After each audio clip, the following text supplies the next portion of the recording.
गोविंद जय जय गोपाल जय जय।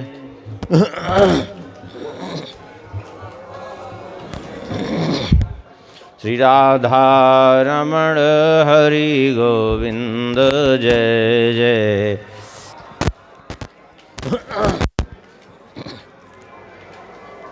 गोविंद जय जय गोपाल जय जय।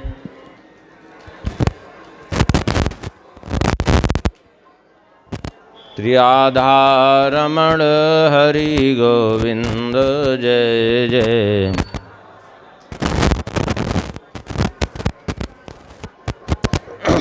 श्री राम जय जय रघुवीर जय जय।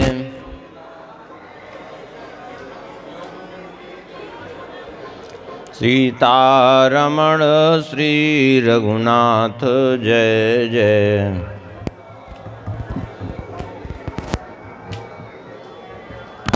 गोविंद जय जय गोपाल जय जय।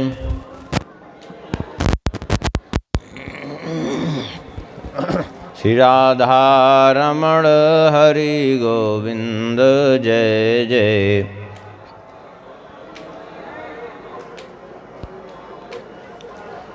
गोविंद जय जय गोपाल जय जय।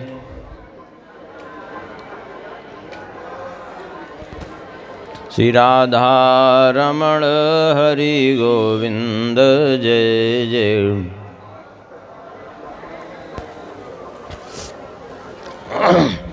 श्री राम जय जय रघुवीर जय जय।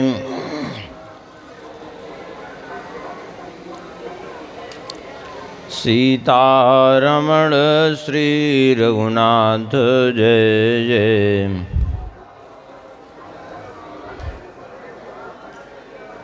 श्री वृंदावन बिहारी लाल की जय। श्री सीतारामचंद्र भगवान की जय। श्री हनुमान जी महाराज की जय। श्री सिद्धि सदन बिहारी बिहारणी जू की। श्री कनक भवन बिहारी बिहारणी जू की। श्री तीर्थराज प्रयाग की। श्री गंगा मैया की जय। श्री यमुना मैया की जय। श्री सरस्वती मैया की जय। तीर्थराज प्रयाग के समस्त तीर्थों की जय। श्री सदगुरुदेव भगवान की जय। सब संत भगवान की जय। सब भक्त भगवान की जय। जय जय श्री सीताराम। जय जय श्री राधे श्याम। नमः पार्वती पते हर हर महादेव। हरिशरणम। परम मंगलमय परात्पर अखिलेश्वर अकारण करुणावरुणालय भक्तवांछा कल्पतरु भगवान की महती कृपा करुणा से गोस्वामी जी के द्वारा रचित श्रीमद् रामचरितमानस जी के माध्यम से हम लोग भगवान के पवित्र चरित्रों का स्मरण कर रहे हैं। कल के प्रसंग में हम लोग श्रवण कर रहे थे उत्तरकांड के अंतर्गत श्री अयोध्या जी के कैसे श्री राम जी के राज्य में सब ऐसी व्यवस्था हुई कि किसी को किसी प्रकार का कोई कष्ट नहीं, सभी प्रकार से सुखी हैं। पूरा सतयुग जैसी स्थिति है। नारद सनकादिक आदि मुनिगण आते हैं श्री राम जी के दर्शन के लिए। अयोध्या जी की शोभा को देख करके बड़े बड़े ऋषिगण भी अपना वैराग्य भूल जाते हैं। उनको लगता है यहीं रहें तो अच्छा है। श्री राम जी का दर्शन होगा, बढ़िया सरयू स्नान करेंगे, पड़े रहेंगे। बढ़िया स्वर्ण की रत्न की अट्टालियाँ इकाएँ बनी हुई हैं। चारों ओर नगर के परकोटा है। बड़े ऊंचे ऊंचे महल मानो आकाश को चूम रहे हों, इस प्रकार से वहाँ की शोभा है। और उत्तर दिशा में, उत्तर दिशि सरजू बह निर्मल जल गंभीर, बांधे घाट मनोहर स्वल्प पंक नहीं तीर। उत्तर दिशा में सरजू जी प्रवाहित हो रही हैं, जिसमें सुंदर निर्मल जल है और गहरा है। सुंदर बढ़िया बढ़िया घाट बने हुए हैं, कहीं भी कीचड़ नहीं है। स्वल्प पंक नहीं तीर, थोड़ा भी कहीं कीचड़ नहीं है। सरजू जी कौन है? सरजू जी भगवान के नेत्रों से प्रकट हुई हैं।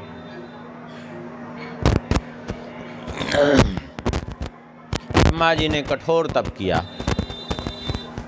जब ब्रह्मा जी ने कठोर तप किया तो भगवान प्रसन्न हुए और ब्रह्मा जी की तपस्या देख करके प्रकट हुए। ब्रह्मा जी के तप को देख करके भगवान के नेत्रों से प्रेमाश्रु टपक पड़े, नेत्रों से अश्रु टपक पड़े। और वही जो अश्रु टपका वही मान सरोवर में स्थित हुआ, और वही हैं सरजू। मान सरोवर में स्थित होने के कारण इनको सरजू कहा गया, उस सरोवर में स्थित होने के कारण। बाद में यहाँ कैसे आई? हुआ ये था कि एक बार श्री इक्ष्वाकु जी ने श्री वशिष्ठ जी महाराज से प्रार्थना की, गुरुदेव अयोध्या में हम लोग यहाँ रहते हैं, लेकिन एक समस्या है। हम लोग यदि कोई यज्ञ आदि करना चाहें तो जल की व्यवस्था के लिए कोई उत्तम स्रोत नहीं है, क्योंकि जल की व्यवस्था का सबसे अच्छा उत्तम स्रोत क्या है? नदी। यदि नदी न हो, जैसे मान लीजिए अभी उदाहरण के लिए इस प्रयागराज में इतना लंबा जो है मेला लगा हुआ है। अब यहाँ गंगा जी हैं, यमुना जी हैं, तो लोगों को सहज भाव से सुविधा हो जाती है, गए अपना डुबकी मारे चले आए। कदाचित गंगा जी यमुना जी ना हो, कहीं कोई नदी ना हो, ऐसे मेला लग जाए तो कितनी बड़ी समस्या हो जाएगी। हो जाएगी कि नहीं? लोग कहाँ नहाएंगे, क्या क्या करेंगे? अब तो आधुनिक तकनीकी के कारण इतना जो है पाइपलाइन बिछ जाती है और जगह जगह जल दौड़ा दिया जाता है। पहले तो ये भी नहीं, सब कुछ गंगा जी से हो जाता था, है कि नहीं? तात्पर्य यह है, तो वही इक्ष्वाकु जी ने कहा हम लोग कोई यज्ञ आदि बड़े उत्सव होते हैं, लाखों की भीड़ इकट्ठी होती है, तो ऐसी स्थिति में समस्या होती है। हम लोगों को विचार करना पड़ता है कि यज्ञ आदि कहीं ऐसी जगह चल करके रखें जहाँ की नदी का तट हो। तब जो है श्री वशिष्ठ जी ने कहा ठीक कहते हो, और वशिष्ठ जी महाराज ने जाकर के कठोर तप किया। जब तप किया ब्रह्मा जी प्रसन्न हुए, प्रसन्न होकर के प्रकट हुए, बोले क्या चाहिए? बोले हम चाहते हैं कोई नदी अयोध्या जी के बगल से प्रवाहित होनी चाहिए। तब ब्रह्मा जी ने कहा ठीक है, तो इन्हीं को ले जाओ। तो आगे आगे वशिष्ठ जी आए, पीछे पीछे सरजू जी आई हैं। वही हैं सरजू जी, भगवान के नेत्रों से प्रकट होने के कारण इनको नेत्रजा भी कहते हैं। उस सरोवर में निवास करने के कारण सरजू कहा गया। और इधर वशिष्ठ जी ने पुत्री रूप में इनको स्वीकार किया और वहाँ से ले आए, इसलिए वासिष्ठी भी कहा जाता है इनको। तो अयोध्या जी के उत्तर दिशा में सरजू जी का सुंदर प्रवाह है, जिसमें अत्यंत निर्मल जल है, गहरा जल है, सुंदर मनोहर घाट हैं जहाँ तनिक भी कीचड़ नहीं है। और उसके अतिरिक्त तो वहाँ मनुष्यों के स्नान करने के लिए तो घाट हैं ही, कुछ घाट ऐसे बनाए गए हैं दूरी फराक रुचिर सो घाटा, जहाँ जल पियहि बाज गज ठाटा। ऐसे घाट भी बनाए गए हैं जहाँ हाथी घोड़े जाते हैं जल पीने के लिए, वो अलग घाट बनाए गए हैं। क्यों? क्योंकि पहले, अब तो इनकी संख्या ही सब खत्म हो गई। लोग पशुओं को मार मार करके तो व्यापार कर रहे हैं आजकल। शासन तंत्र ही ऐसा है, गाय को तक को नहीं छोड़ रहे हैं लोग, दशा ऐसी खराब है। नहीं तो पहले जो है राजाओं के पास करोड़ों करोड़ों हाथी घोड़े रहते थे, युद्ध में वही सब काम आते थे। और स्नान के लिए भी जो घाट थे वो कैसे, बोले पनि घट परम मनोहर नाना, तहन पुरुष करहीं स्नाना। पानी भरने के लिए अलग घाट थे, स्त्रियों के स्नान करने के लिए अलग घाट थे, पुरुषों के स्नान करने के लिए अलग घाट थे। सबकी बढ़िया बढ़िया व्यवस्था थी। राजघाट सब विधि सुंदर वर, मजहि तहाँ वर्ण चार्यू नर। सुंदर राजघाट बना हुआ था जहाँ चारों वर्ण के पुरुष स्नान करते थे। तीर तीर देवन के मंदिर, चौदिस तिन के उपवन सुंदर। कहूँ कहूँ सरिता तीर उदासी, बसहि ज्ञान रत मुनि सन्यासी।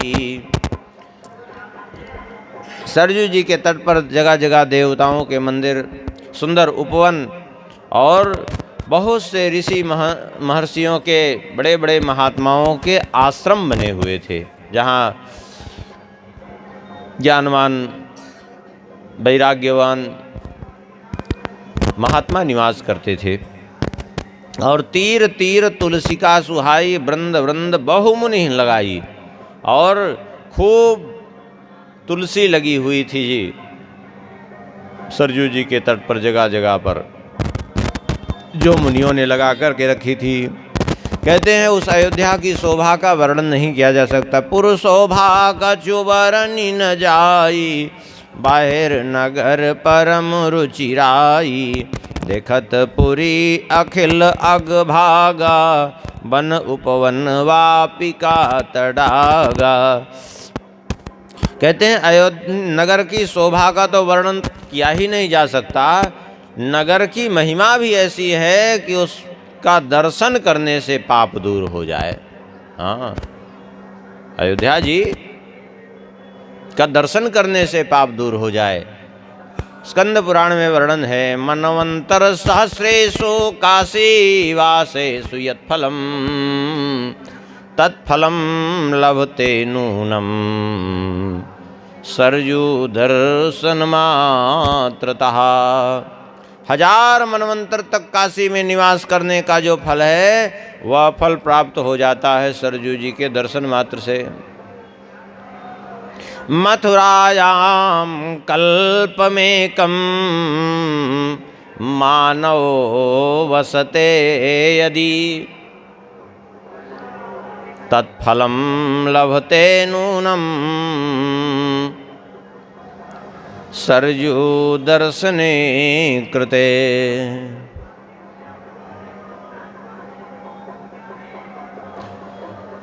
मथुरा में एक कल्प निवास करने का जो फल है, वह भी प्राप्त हो जाता है सरजू जी के दर्शन मात्र से, अयोध्या में प्रवेश करने मात्र से। ऐसी महिमा है।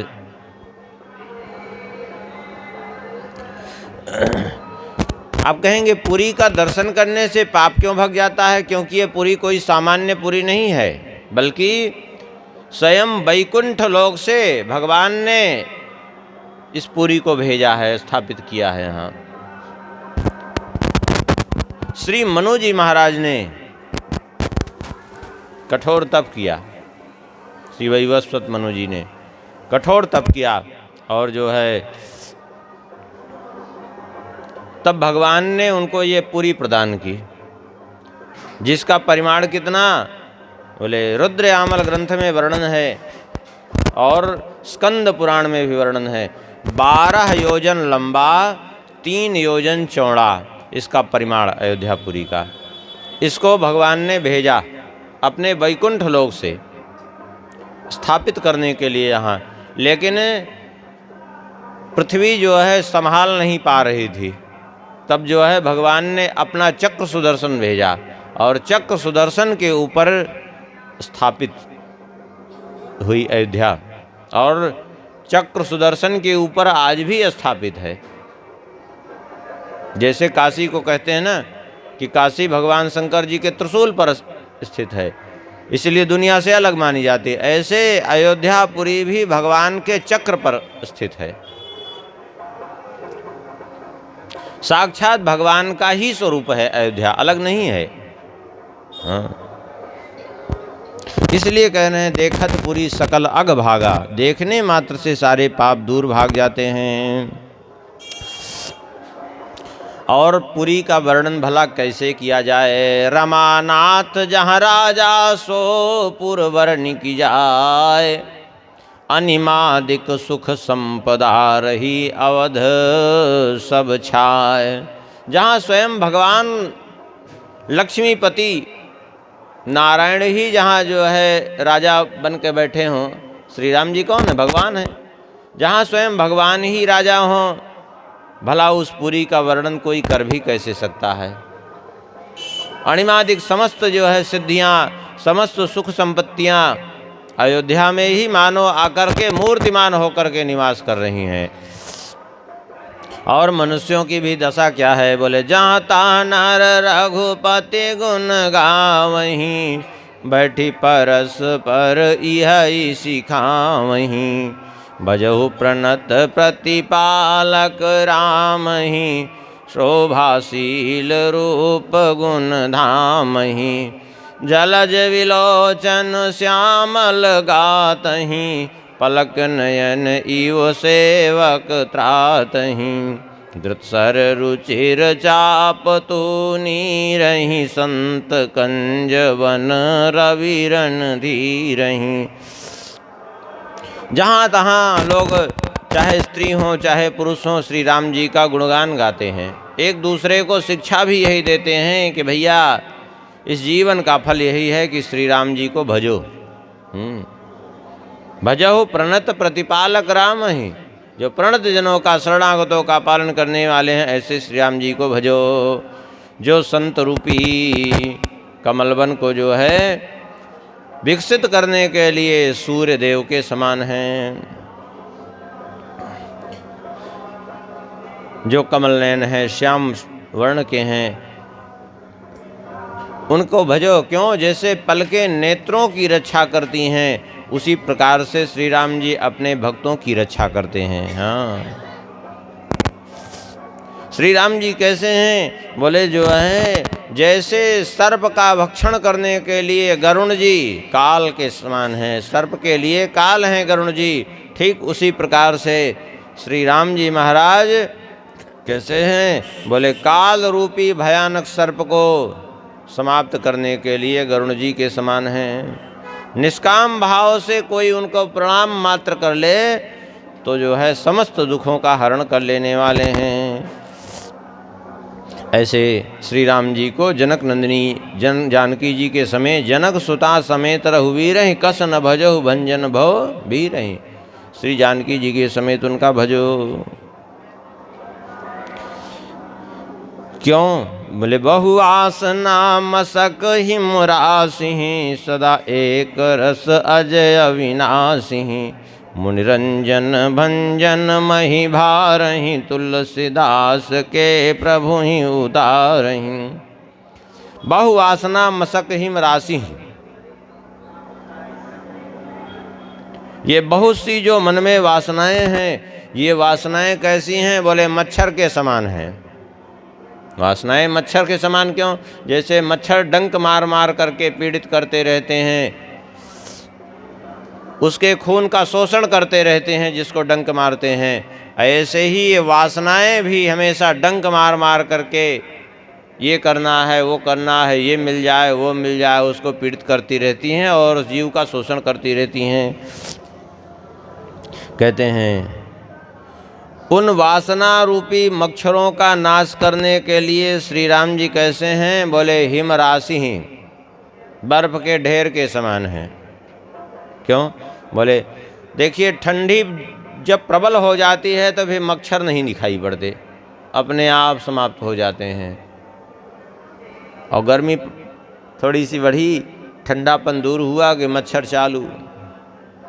तो ऐसे ही जैसे ठंडी प्रबल होने से मच्छर दूर हो जाते हैं, ऐसे श्री राम जी हृदय में आ जाएं तो हृदय की वासना समाप्त हो जाए। और मुनिजनों को आनंदित करने वाले और इस पृथ्वी के भार का हरण करने वाले हैं। इस प्रकार से तीनों लोकों में श्री राम जी का गुणगान हो रहा है, जिसका कहना ही क्या है।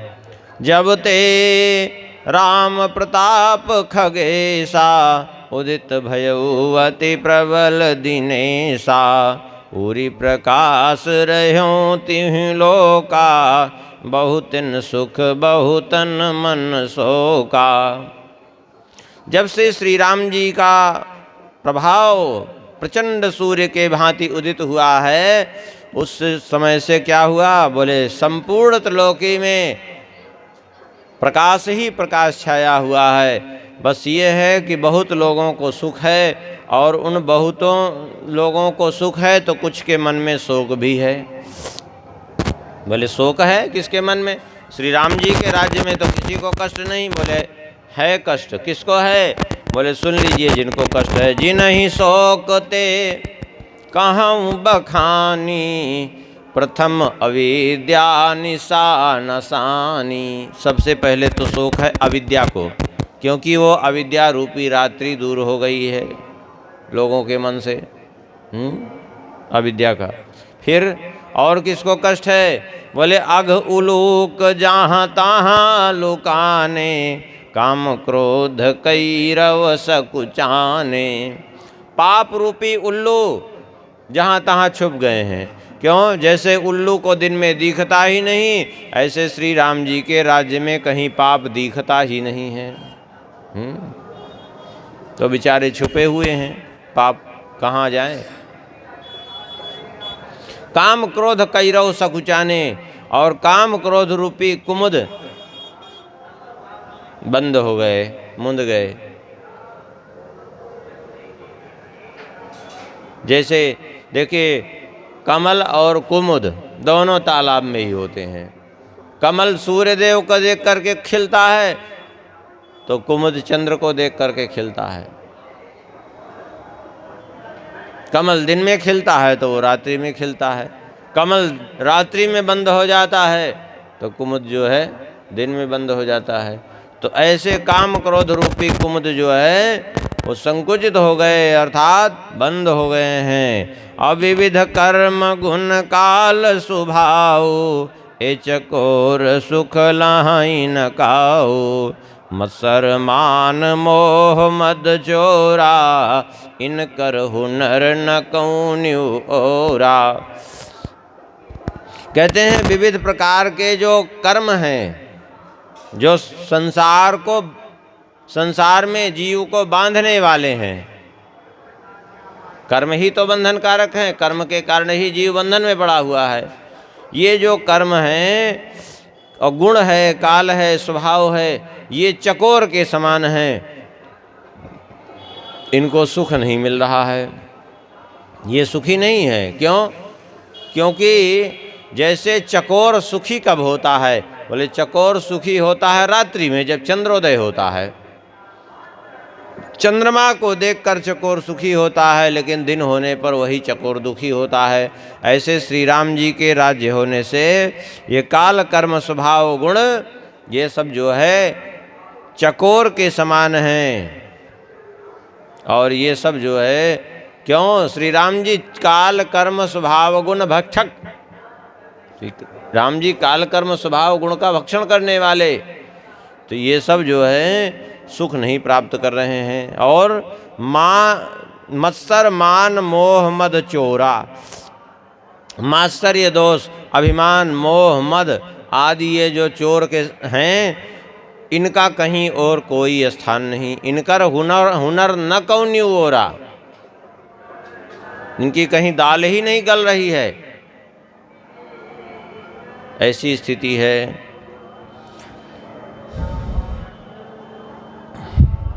अच्छा, सुखी ये लोग तो दुखी हैं। और सुखी कौन है? सुन लीजिए उसको भी। धर्म तड़ाग ज्ञान विज्ञाना, ए पंकज विकसे विधि नाना। सुख संतोष विराग विवेका, विगत शोक एकोक अनेका। धर्म रूपी तालाबों में ज्ञान विज्ञान ये सब जो है अनेक प्रकार के कमल खिल, ज्ञान विज्ञान रूपी कमल खिल उठे हैं श्री राम जी के राज्य में, जिनका और सुख संतोष वैराग्य और विवेक ये सब चकवे हैं जो पूर्णतया सुखी हो गए हैं, शोक रहित हो गए हैं। चकवे जो है दिन होने पर सुखी हो जाते हैं, क्योंकि चकवा चकवी मिल जाते हैं, एक दूसरे का विरह दूर हो जाता है, और रात्रि होते ही चकवा चकवी एक दूसरे से विलग हो जाते हैं, एक दूसरे का वियोग उनको प्राप्त हो जाता है, इसलिए रात्रि भर वे दुखी रहते हैं।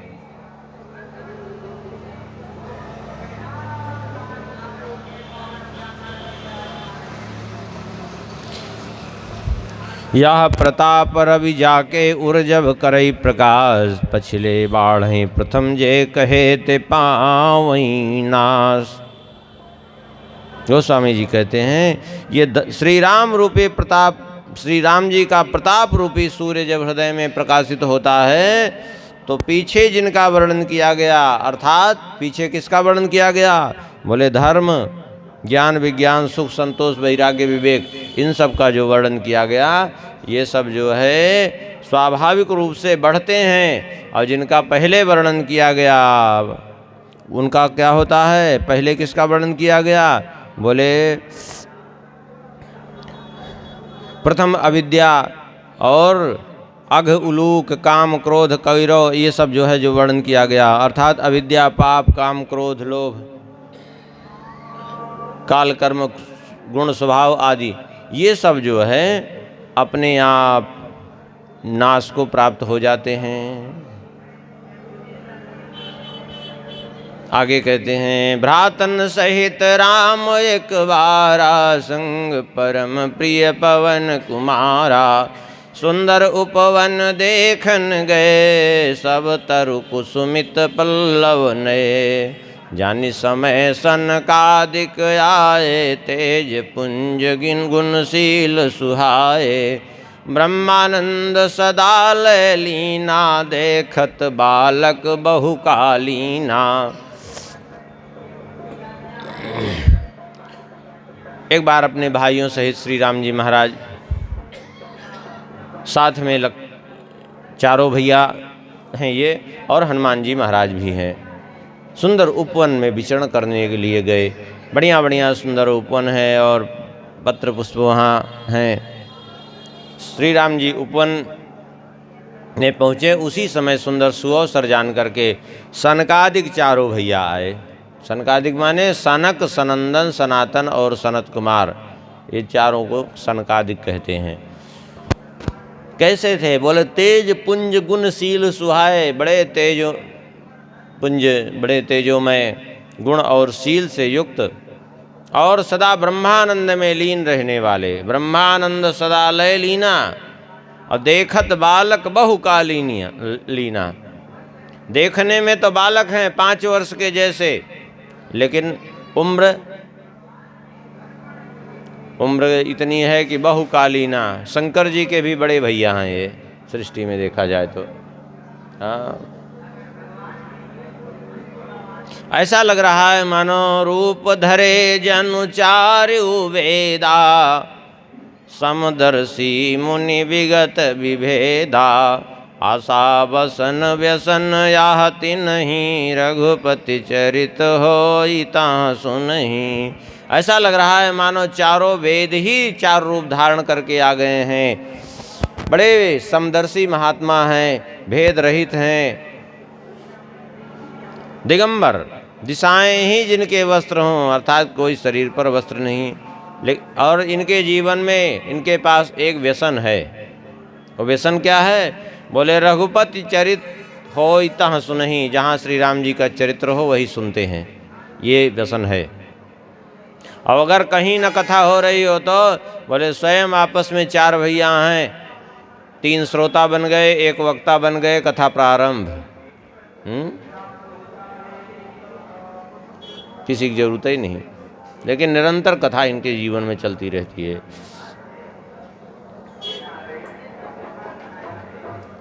ये सनकादिक मुनि गए हुए थे जहाँ अगस्त जी महाराज रहते थे, वहाँ पर श्री राम जी की कथा सुनिए।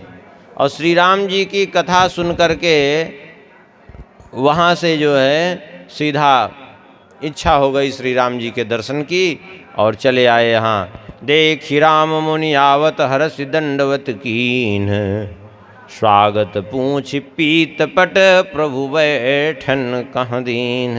सनकादिकों को देख करके श्री राम जी महाराज ने साष्टांग प्रणाम किया है चारों भैयाओं के साथ, हनुमान जी के साथ। और श्री राम जी ने स्वयं प्रणाम करके अपना पीताम्बर जो उत्तरीय वस्त्र ऊपर अपने डाला था, वही उत्तरीय वस्त्र भगवान ने बिछा दिया और इनको बैठाया, बड़े आदर पूर्वक बैठाया। तीनों भाइयों ने, हनुमान जी ने, सब ने दंडवत किया। कीन दंडवत तीनों भाई सहित पवन सुख अधिकाई। और फिर उसके बाद जो है ये चारों भैया श्री राम जी की सुंदर छवि को देख करके बड़े प्रसन्न हैं, अपने मन को नहीं रोक पा रहे हैं। श्री राम जी की सुंदर छवि को देख करके एक टक रहे निमेष न लावहीं, प्रभु कर जोरे शीस नवावहीं। एक टक श्री राम जी की छवि को देख रहे हैं और श्री राम जी हाथ जोड़े हुए बार बार सिर झुका रहे हैं। तिनकह दशा देखी रघुवीरा, श्रवत नयन जल पुलक शरीरा।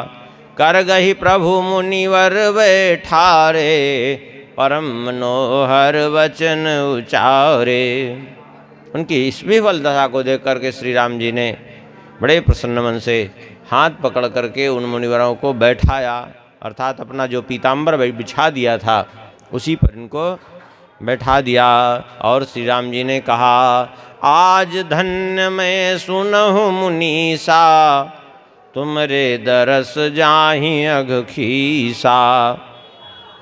बड़े भाग पाइब सतसंगा, बिनहि प्रयास होहि भव भंगा। हे मुनिवरों, आज आप सबका दर्शन पा करके हमारे सारे पाप नष्ट हो गए। मैं आज धन्याति धन्य हो गया, क्योंकि बड़े भाग्य से सत्संग की प्राप्ति होती है, और सत्संग बिना परिश्रम के जन्म मृत्यु के चक्र से मुक्त कर देने वाला होता है। बहुत बढ़िया बात श्री राम जी कह रहे हैं। संत संग अपवर्ग कर, कामी भव कर पंथ। कहीं संत कवि कोविद, श्रुति पुराण सदग्रंथ। महत्सेवां द्वारमाहुर्विमुक्ते,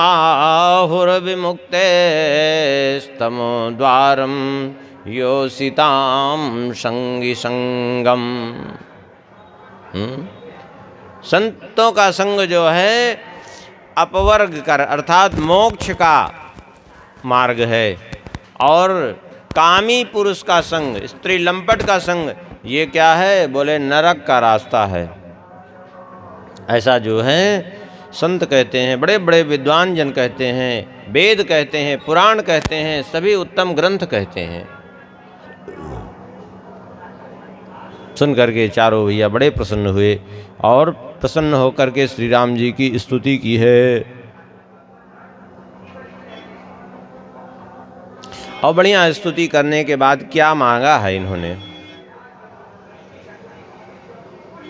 हे प्रभु, आप सब जगह निवास करते हैं, सर्व सर्वगत सर्व उराले, बसहि हम बससी सहदा हम कहूँ परिपाले। द्वंद्व विपत्ति भव भंद फंद विभंजय, हृदय वस राम काम मद गंजय। हे प्रभु, आप सर्वरूप हैं, सब जगह हैं, तो आप सबके हृदय में निवास करते हैं, तो ऐसी कृपा कर दीजिए कि हमारे हृदय में भी निवास करके आप हमारे काम का और मद का नाश कर दीजिए। परमानंद कृपायतन मन परिपूर्ण काम, प्रेम भगति अन पाइनी देहु हमहि श्री राम। आप परमानंद स्वरूप हैं, कृपा के धाम हैं, मन की समस्त कामनाओं को पूर्ण करने वाला हैं, इसलिए हमें अनपायनी भक्ति प्रदान कीजिए। अनपायनी माने अविचल, कभी अलग न होने वाली अखंड भक्ति आपकी चाहिए। बहुत बढ़िया बात कहे हैं। देहु भगति रघुपति अति पावन, त्रिविध ताप भव दाप न सावनी। प्रणत काम सुर धेनु कल्प तरु, होई प्रसन्न दीजे प्रभु यह वरु। देहु भगति रघुपति अति पावनी, त्रिविध ताप भव दाप न सावनी। बहुत बढ़िया बात कही है, इसका तो संपुट लगा के पाठ करने लायक है। हाँ, देहु भगति रघुपति अति पावनी। है श्री राम जी महाराज, अपनी अति पावनी भक्ति प्रदान करिए, जो त्रिविध ताप का विनाश करने वाले और भव का अर्थात जन्म मृत्यु का पूरी तरह से उन्मूलन करने वाली, समाप्त करने वाली है। आप तो शरणागतों को के लिए, उनकी कामनाओं को पूर्ण करने के लिए कल्पतरु के, कल्प वृक्ष के समान हैं, इसलिए आप प्रसन्न होकर के हमें यही वरदान दीजिए। और हे श्री राम जी महाराज, आप कैसे हैं? बोले भव आरिधि कुंभज रघुनायक, सेवत सुलभ सलकल सुखदायक। मन संभव दारुण दुखदार, दीन बंधु समता विस्तार। आस त्रास ईर्षादि निवारक, विनय विवेक विरति विस्तारक। भूप मौलि मणि मंडन धरणी, देहि भगति संस्कृति सरितरणी। आप भव सागर को सुखाने के लिए अगस्त जी के समान हैं।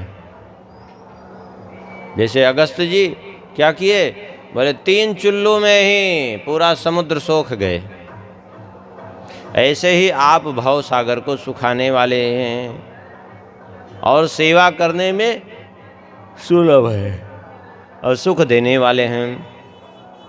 आप ऐसी कृपा कर दीजिए कि मन में उत्पन्न दारुण दुखों का विनाश करके समदृष्टि का विस्तार कर दीजिए और आशा, भय, ईर्ष्या आदि इन सब का निवारण करने में आप ही समर्थ हैं और विवेक, विनय और वैराग्य का विस्तार करने वाले हैं। इसलिए हे प्रभु, हम यही चाहते हैं कि देहि भगति संस्कृति सर तरनी, इस संसार से पार करने के लिए जो नौका के समान है संसार रूपी सागर से, वह अपनी भक्ति प्रदान कर दीजिए। मुनिमन मानस हंस निरंतर, चरण कमल बंदित अज शंकर। आप मुनिजनों के मन रूपी मानसरोवर में निवास करने वाले हंस के समान हैं। ब्रह्मा जी और शिव जी के द्वारा भी आप परम वंदनीय हैं। हे श्री रकुल शिरोमणि, रकुल की ध्वजा, वेद मर्यादा के रक्षक प्रभु, काल कर्म स्वभाव और गुण के भक्षक हैं आप। इसलिए आप ऐसी कृपा कर दीजिए हम पर। स्तुति करके जो है सनकादिक चले गए। सनकादिक विधि लोक सिधाए, भ्रातन राम चरण सिर नाये। पूछत प्रभु सकल समुझाई, सकुचाही चित वहीं सब मारुत सुत पाही। सनकादिक तो चले गए और सभी भाइयों ने प्रणाम किया, विदा हो गए वो।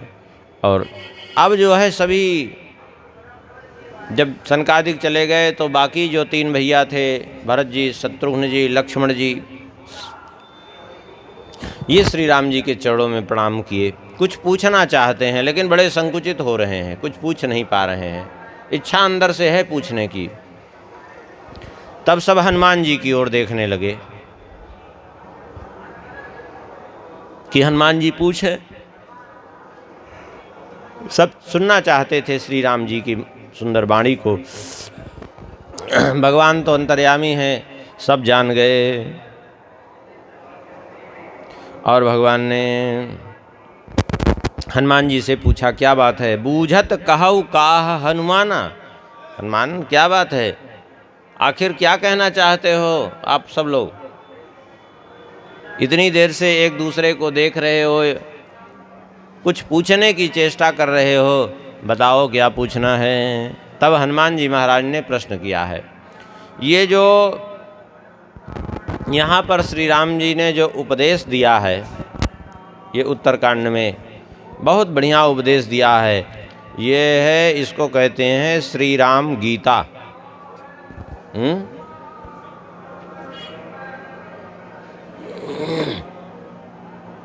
श्री राम जी कहते हैं, हे प्रभु, जोरी, अब हनुमान जी पूछ रहे हैं, जोरी पान कह तब हनुमंता, सुनो दीन दयाल भगवंता। नाथ भरत कछु पूछन चाहि, प्रश्न करत मन सकुचत आहि। हनुमान जी ने हाथ जोड़ करके कहा, हे दीन दयाल, हे भगवान, भरत जी आपसे कुछ पूछना चाहते हैं, लेकिन बड़े संकुचित हो रहे हैं। सुन करके श्री राम जी ने कहा, हनुमान तुम मेरा स्वभाव जानते हो। तुम जानहु कपि मोर स्वभाव, भरत ही मोहि कछु अंतर काऊ। मुझ में और भरत में कोई अंतर नहीं है। आखिर क्यों पूछने में संकुचित हो रहे हैं? तब सुनि प्रभु बचन भरत गए चरना, सुनहु नाथ प्रणतारति हरना। भरत जी ने चरण पकड़ लिए, हे प्रभु, हे प्रणतजनों का पालन करने वाले, दुखों का नाश करने वाले नाथ, न मोहि संदेह कछु सपने हु शोक न मोह, केवल कृपा तुम्हारे ही कृपानंद संदोह। हे प्रभु, मेरे मन में कुछ संदेह नहीं है, स्वप्न में भी शोक और मोह भी नहीं है आपकी कृपा से, किंतु फिर भी जो है मैं कुछ जिज्ञासा कर रहा हूँ आपके सामने। करऊँ कृपा निधि एक ढिठाई, मैं सेवक तुम जन सुखदाई। संतन के महिमा रघुराई, बहुविधि वेद पुराणन गाई। श्रीमुख तुम पुनि कीन बड़ाई, तिन पर प्रभु ही प्रीति अधिकाई। सुना चाहो प्रभु तिन कर लक्षण, कृपा सिंधु गुण ज्ञान विचक्षण। भरत जी ने कहा, प्रभु वेद पुराणों में संतों की महिमा बहुत वर्णन की गई है, बहुविध वेद पुराणन गाई। तो हम और आपने भी कई बार संतों की खूब महिमा वर्णन की है, बड़ाई की है, और आपकी संतों के ऊपर बड़ी प्रीति भी है। इसलिए सुना चाहूँ प्रभु तिनकर लक्षण, कृपा सिंधु गुण ज्ञान विचक्षण। मैं संतों के लक्षण सुनना चाहता हूँ, क्योंकि महत्व यह है, संतों के लक्षण से ही संत होता है। केवल ऐसा नहीं कि बस वेश बना लिया हमारे जैसे और हो गया, पुजाने लगे, ये ऐसे तो ये संत की परिभाषा नहीं है। संत की परिभाषा है जीवन में संतत्व आ जाए, केवल वेश बनाए नहीं। अब हम तो स्वयं सही बात कह रहे हैं, वेश बनाए तो इतने वर्ष से घूम रहे हैं, लेकिन लक्षण एक भी हम में नहीं आ पाए आज तक। हाँ, दूसरे की बात नहीं कर रहे हैं, हम अपनी बात कर रहे हैं। एक भी लक्षण नहीं आ पाए, तो केवल वेश बनाने से कोई मतलब नहीं है। मतलब ये है कि वास्तविकता में जो है संतत्व हो, तो उनके लक्षण कृपा करके बताइए। और एक बात और बताइए, संत असंत भेद बिल गाई, प्रणत पाल मोहि कहु बुझाई। संतन के लक्षण सुनु भ्राता, अगणित श्रुति पुराण विख्याता। संत और असंत दोनों में अलग अलग भेद बताइए प्रभु, समझा करके, जिससे हम लोग समझ सकें, पहचान सकें कि कौन संत है कौन असंत है। क्यों? क्योंकि वेश से केवल पहचानने में गड़बड़ हो जाता है। हो सकता है कि जिसको हम वेश से संत मान रहे हो और उससे हम संत मान करके जुड़ जाएं और धोखा खा जाएं, हाँ? अथवा जिसको हमने समझने में भूल कर दी, संत नहीं माना, वास्तव में वहीं धोखा खा जाए। तो लक्षण से ही समझना पड़ेगा। जैसे उदाहरण के लिए अभी इसी मानस में ही देख लीजिए, प्रताप भानु जिनसे मिला वो कपटी मुनि, दिखने में तो संत जैसा ही था, तपस्वी वेश धारण किए हुए था कि नहीं, लेकिन आखिर में हुआ क्या, परिणाम क्या हुआ? बोले धोखा खा गए, क्योंकि वो कोई मुनि नहीं था, कोई तपस्वी नहीं, कोई महात्मा नहीं, वो एक कपटी था। वो राजा था कभी, जिसका राज्य इन्होंने जो है जीत लिया था, और वो छल बल से अपना किसी तरह काम बनाना चाहता था, है कि नहीं? अब परिणाम क्या हुआ? बोले नकली संत को असली मानने का दुष्परिणाम इतना बड़ा खड़ा हो गया कि आप लोग स्वयं जान लीजिए कि पूरे कुल का ही विनाश हुआ और दूसरे जन्म में राक्षस बनना पड़ा। और कभी कभी अगर असली को नकली समझ लिया तो भी समस्या। परीक्षित जी की दशा क्या हुई? परीक्षित जी से यही भूल हुई। असली महात्मा समीक को उन्होंने नकली समझ लिया, और परिणाम क्या हुआ? बोले मृत्यु के द्वार पर पहुंच गए। भगवान की कृपा रही कि कलयुग के प्रभाव से चूँकि धोखा हुआ था, जानबूझ करके नहीं किया था उन्होंने, इस कारण से भगवान की कृपा हो गई और कथा सुन करके परम धाम चले गए। और नहीं तो सर्पदंशन से अधोगति होती है और हो ही जाती, लेकिन भगवान की कृपा से कथा के माध्यम से बच गए ना, है कि नहीं? तो पहचानना बड़ा कठिन है, इसलिए लक्षण बताइए कृपा करके। श्री सुखदेव जी महाराज जब सभा में पधारे परीक्षित जी की, तो देखिए वहाँ बहुत से बालक और स्त्रियां पीछे लगे हुए थे उनके। क्यों? उनको पता ही नहीं कि कोई इतने उच्च कोटि के महापुरुष हैं। वो तो समझ रहे थे कोई ऐसे ही पागल घूम रहा है, क्योंकि बिना वस्त्र के ऐसे ही विचरण कर रहते हुए आ रहे थे, तो यही समझ रहे थे। लेकिन बाद में जब बड़े बड़े ऋषि महर्षि जो है वहाँ दंडवत करने लगे, तब उनकी महिमा का बोध हुआ, फिर भाग के गए वो। इसलिए कहते हैं प्रभु लक्षण बताइए कृपा करके अलग अलग, जिससे कि पहचाना जा सके। भगवान कहते हैं संत संतन के असी करनी, जिमि कुठार चंदन आचरणी, काटे पर सुमलय सुनु भाई, निज गुण दे सुगंध वसाई। संत और असंतों की दोनों की लीला कैसी है?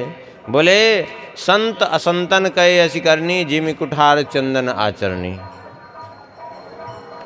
दुष्ट जो है वो कुल्हाड़ी के समान होते हैं, और संत जो है वो चंदन के समान होते हैं। अब देखिए दोनों में अंतर। कुल्हाड़ी क्या करती है? चंदन के वृक्ष को काटती है, लेकिन चंदन क्या करता है? बोले उस काटने वाली कुल्हाड़ी को भी सुगंध से भर देता है, वो उसमें भी सुगंध दे देता है वो, जबकि वो उसको काटती है कुल्हाड़ी। ठीक इसी प्रकार से दुष्ट जो है हमेशा संतों के साथ दुर्व्यवहार करते हैं, लेकिन फिर भी संत उनका भला ही करते हैं। जिमि कुठार चंदन आचरणी। कुल्हाड़ी जो है उसको काट करके जो है उसके को ख़त्म कर देती है, लेकिन चंदन बोले काटे ही परस मलय सुन भाई, निज गुण दे सुगंध बसाई, अपने गुण सुगंध को उसमें भी जो है पूरित कर देती है। ने का काम है चंदन का। यही है संत और असंत में भेद। लेकिन परिणाम क्या होता है? परिणाम भी देख लीजिए। ताते सुर सीसन चढ़त, जग वल्लभ श्रीखंड, अनल दाही पीटत घनई, परसुवदन यह दंड। इसलिए चंदन के ये गुण हैं कि हमेशा सबका भला करता है, इसलिए जो है चंदन देवताओं के मस्तक पर चढ़ता है। और दूसरी ओर कुल्हाड़ी दुष्ट स्वभाव की है, तो उसको अग्नि में तपा करके लोहार के द्वारा पीटा जाता है। घन से पीटते हैं। अनल दाही पीटत घन ही, परसु बदन यह दंड। देखिए एक बात समझिए, लोग कभी कभी कहते हैं कि कर्म किसी और ने करा, फल किसी और को भोगना पड़ेगा। अरे भैया, जो है कर्म जो करेगा, फल कहीं ना कहीं उसी को भोगना पड़ेगा। जैसे एक बार की बात है, एक व्यक्ति जा रहा था, उसने देखा एक जगह जो है फल लगे हुए थे पेड़ में। उसने क्या किया? बोले फल तोड़ लिया। अब फल तोड़ के खाने लगा। जब फल तोड़ के खाने लगा तो परिणाम क्या हुआ? वो थोड़ी देर में जिसका बगीचा था वो आ गया और उसने मारा पीठ पे डंडा, क्यों हमारे बगीचे से तुमने फल की चोरी की? बेचारा बड़ा दुखी हुआ, बड़ा दुखी हुआ। और दुखी होकर के जो है चला, वहाँ से गया। एक महात्मा थे, वैसे दुखी पहुँचे के वहाँ रोने लगा। महाराज बड़ी समस्या है। बोले क्या बात है? बोले एक बात हमको समझ में नहीं आ रही है, और करे अपराध को और पाव फल भोग, अति विचित्र भगवंत गति। ये कैसे है? बोले क्या मतलब है? मतलब ये है कि फल को देखा आँख ने, फल को देखा आँख ने, तोड़ा हाथ ने, खाया मुँह ने, अब डंडा पड़ा पीठ पे। तो बेचारे पीठ का क्या दोष? देखा तो आँख ने था ना, और डंडा पीठ ने पीठ खाई। बताओ। महात्मा बोले एक बात बताओ कि तोड़ा देखा आँख ने पहले, तो आँख का दोष है? बोले यही कह रहे हो? बोले हाँ। बोले आँख ने तोड़ा वो किया, लेकिन दोष डंडा तो पीठ को पड़ा। महात्मा बोले भैया डंडा पीठ को पड़ा तो रोया कौन? आँख। तो आँख को तो देखिए, डंडा पीठ पे भले ही पड़ा, लेकिन रोना रोना तो आँख को पड़ा, क्योंकि आँख ने देखा था ना। तब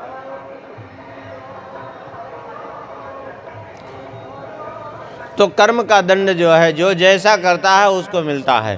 चंदन उत्तम है, वो सबको सुगंध देता है, तो देवताओं के शीश पर चढ़ता है, और कुल्हाड़ी काटने का काम करती है, तो परिणाम क्या है? देखिए माचिस, आज भी माचिस 1 रुपया 2 रुपया की मिलती है। इतने वर्षों से देख रहे हैं, माचिस की ज़्यादा कीमत क्यों नहीं बढ़ी? क्योंकि आग लगाने वाले ने का काम करती है माचिस। ऐसे दुनिया में जो आग लगाने का काम करते हैं उनकी कीमत कभी बढ़ती नहीं हो, भले ही सोचते रहें कि हमारी कीमत बढ़ेगी।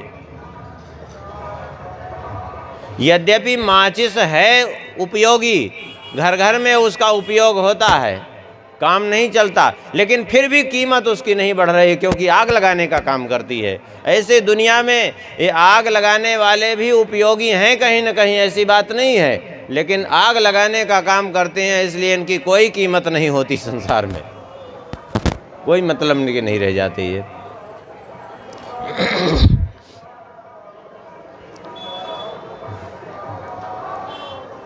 भगवान कहते हैं, अब सुन लीजिए, विषय अलंपट शील गुना कर, पर दुख दुख सुख सुख देखे पर। सम अभूत रिपु विमद विरागी, लोभामरस हरस भय त्यागी। संत कैसे होते हैं? बोले विषयों से कभी लिप्त नहीं होते हैं। विषय अलंपट शील गुना कर, शील और सद्गुणों की खान होते हैं। जो दूसरे को पर दुख दुख सुख सुख देखे पर, दूसरे का दुख देख करके जो दुखी हो जाए और दूसरे का सुख देख करके जो सुखी हो जाए, उनके जीवन में हमेशा समता रहती है, सर्वत्र समता रखते हैं और कोई उनका शत्रु मित्र नहीं होता। अभिमान से रहित होते हैं, वैराग्यवान होते हैं।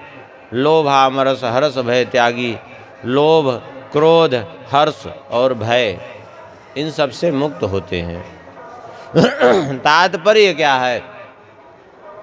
तात्पर्य यह है, भगवान श्री राम जी कह रहे हैं कि संत कौन है?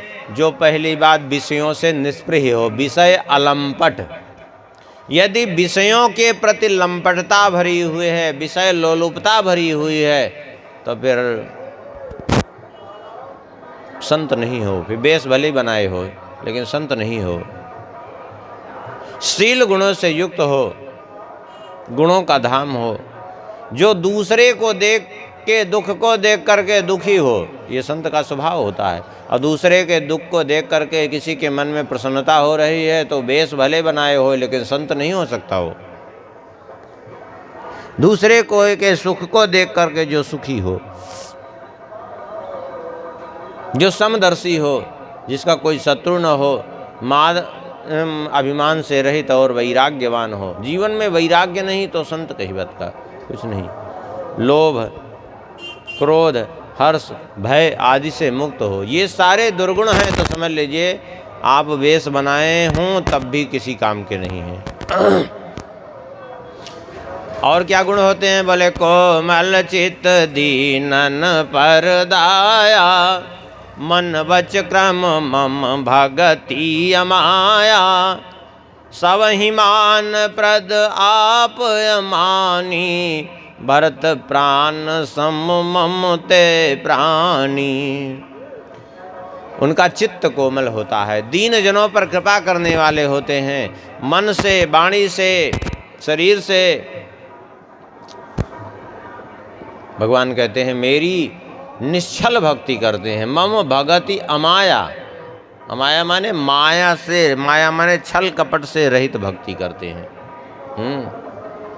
दूसरे को मान देते हैं लेकिन स्वयं मान प्रतिष्ठा की कभी आशा नहीं करते। सब ही मान प्रद, सबको मान देते हैं, सबका सम्मान करते हैं, लेकिन स्वयं कभी ये नहीं उनके मन में रहता कि हमारा सम्मान कोई करे। क्या सम्मान?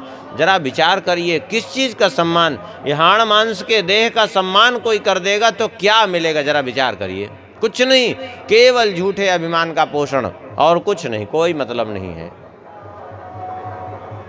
ये तो मूर्खता मात्र है। लोग समझ लेते हैं कि हमारा सम्मान हो, हमारा सम्मान। किस बात का सम्मान भाई? अरे हाड़ मांस का देह है, पिंड है, इसका चाहे कोई सम्मान कर दे तो, अपमान कर दे तो, इससे आत्मा का कोई संबंध ही नहीं है, तो चाहिए ही है।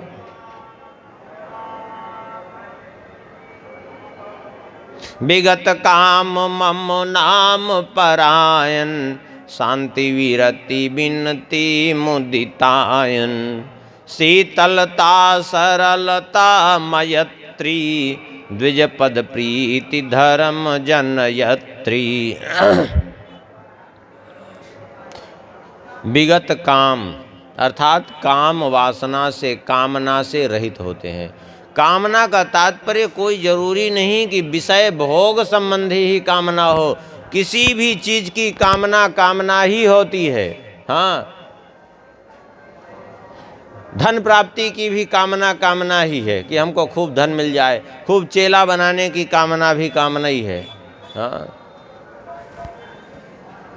हम लोग ये समझ लेते हैं क्या सोच लेते हैं कि जो है हम तो अब हम घर द्वार छोड़ के विरक्त हो गए तो सबसे मुक्त हो। अरे भैया, ऐसे नहीं मुक्त हो गए। शुद्ध वित्त लोक ईसना तीनी के ही कर्चित कृत न मलिनी, पुत्र ऐसना वित्त ऐसना लोक ऐसना खाए जा रही है। तो कामना से रहे, धन की कामना, मान प्रतिष्ठा की कामना, संसार की कामना, चाहे अरे कुछ नहीं, अगर बढ़िया बढ़िया खाने पीने की ही कामना है तो वो भी कामना ही है, समझ लीजिए। किसी भी चीज की कामना अनर्थकारी है। अब मन लगा है बहुत, हम कहते हैं विषय जन्य, वैसे कामना नहीं है। मन लगा है बढ़िया रसगुल्ला, चकाचक रसगुल्ला खाएं, लड्डू पेड़ा खाएं, उसी में मन लगा है। और कदाचित वहीं मन लगा मर गए तो लगा मर गए तो फिर चींटा चींटी बनो, खाओ खूब, है कि नहीं? क्योंकि जहाँ मन रहेगा वहीं जाना पड़ेगा। कामना ऐसी चीज है, इसलिए विगत काम मम नाम परायण, और निरंतर भगवान नाम स्मरण करता रहे, संत है। भगवान का नाम, भगवान नाम को छोड़ करके यदि संसार में प्रपंच में लगे हैं तो कहीं ना कहीं फंस जाएंगे। हाँ, और शांति, वैराग्य और विनय और प्रसन्नता, ये स्वाभाविक, शांति विरति विनती मुदितायन, इसके तो घर होते हैं मानो। ऐसी स्थिति, शीतलता जीवन में होती है, सरलता होती है, सबके प्रति मैत्री भाव होता है, और ब्राह्मणों के प्रति जो है प्रीति होती है, जो धर्म को उत्पन्न करने वाली है, धर्म जनयत्री। ये सब लक्षण जिनमें हो, ये सब लक्षण बसहि जासुर, जाने हुतात संत संतत फुर। ये लक्षण जिसमें प्राप्त हो उसको संत कहते हैं, वो सच्चा संत है। समदम नियम नीति नहीं डोलहीं, परुष वचन कबहू नहीं बोलहीं। जो सम माने मन को निग्रह करने की स्थिति को कहते हैं सम। दम माने दमन, इंद्रियों का दमन करना, इंद्रियों का निग्रह करना। नियम और नीति, इनसे कभी विचलित नहीं होते, और किसी को कभी कटु वचन नहीं बोलते हैं, परुष वचन कबहू नहीं बोलें। और दोनों निंदा भी स्तुति भी समान, निंदा स्तुति उभय सम। ममता मम पद कंज, ते सज्जन मम प्राण प्रिय गुण मंदिर सुख पुंज। उनके लिए निंदा और स्तुति समान होती है। भगवान के चरणों में ममता होती है। ममता माने मम, ये मेरे ही हैं, इस भावना से पूर्णतया वो भरा होता है। जैसे ममता किसमें होती है? जिसको मेरा मानता है जीव में, ये मेरा है, अपना मानता है। अर्थात भगवान के चरणों में इतना अनुराग होता है कि अपना मानता है वो। ऐसे सज्जन भगवान कहते हैं मेरे लिए प्राणों के समान प्रिय हैं, क्योंकि वो गुणों के धाम होते हैं, सुख के की राशि होते हैं। ये तो हो गए संत के लक्षण। अब जरा असंतों के, दुष्टों के लक्षण भी सुन लीजिए। सुनहु असंतन के स्वभाव, भूले हूँ संगति करिय न काऊ। तिनकर संग सदा दुखदाई, जिमि कपिलहि घालई हर हाई। कहते हैं अब दुष्टों के लक्षण सुन लीजिए। भूल में भी कभी दुष्टों का संग तो करो मत। क्यों? क्योंकि इनका संग सदा सदा के लिए दुख ही देता है। कैसे? बोले जैसे जिमि कपिलहि घालई हर हाई। जैसे कपिला गाय हो, और कपिला गाय को ऊट पटांग गायों के साथ जो दोगली हैं और जो आजकल की आधुनिक कहने लायक नहीं है, उन सब के साथ रख दीजिए तो क्या होगा? वो भी बेकार हो जाएगी, है कि नहीं हो? क्यों? संग का असर पड़ जाएगा। सीधी साधी गाय हो, उसको ऐसी गायों के साथ रख दीजिए जो लात मारने वाली हों, मरकही हों, ऐसी गायों के साथ रख दीजिए तो बोले देखी देखा असर पड़ने लगता है। खलन हृदय अति ताप विसेखी, जरहि सदा पर संपत्ति देखी। जहाँ कहूँ निंदा सुनहि पराई, हर सही मनहु परिनिधि पाई। दुष्टों के हृदय में एक बात का हमेशा कष्ट रहता है, क्या? संताप बना रहता है। वो क्या? बोले दूसरे की संपत्ति देख देख करके जलते रहते हैं। वो देख ले दूसरे की संपत्ति। समस्या जीव की यही है, अपने दुख से लोग नहीं परेशान हैं। जो कहते हैं हम परेशान हैं, अपने दुख से नहीं परेशान हैं, बल्कि दूसरे का सुख देख करके परेशान हैं कि ये क्यों सुखी है। हम दुखी हैं इसकी इतना चिंता नहीं है, ये सुखी क्यों है इसकी चिंता ज़्यादा है। आज भी दिख रहा है कुछ लोगों के घरों में देखा जाता है, अपनी बेटी ब्याह करने के योग्य है, 25, 30 साल की हो गई है। अच्छा, उसका विवाह देखने की जब बात आएगी तो कहेंगे अभी थोड़ा खर्चा नहीं है, अब थोड़ा खर्चा हो जाए तो जाएंगे कहीं गाड़ी में पेट्रोल भराएंगे, फिर ढूंढेंगे देखेंगे कहीं यहाँ जाना है, लेकिन अभी खर्चा नहीं है। लेकिन अभी सुन लिया कि किसी दूसरे की लड़की का विवाह तय हो गया तो फिर तुरंत जो है खर्चा आ जाएगा, पेट्रोल भराएंगे, जाएंगे, मना करके चले आएंगे, है कि नहीं? ये क्या है? बोले ये है दुष्टों का स्वभाव। दूसरे की संपत्ति नहीं देख सकते। किसी की अगर निंदा सुन लेना तो इतना प्रसन्नता होती है मानो कि बहुत बड़ी संपत्ति, बहुत बड़ी निधि प्राप्त हो गई, उनको खजाना मिल गया हो मानो। ऐसी प्रसन्नता होती है कि जैसी कहीं ढूंढने में नहीं मिलेगी। काम क्रोध मद लोभ परायन, निर्दय कपटी कुटिल मलायन। वयरु अकारण सब काहू सो, जो कर हित अनहित ताहू सो।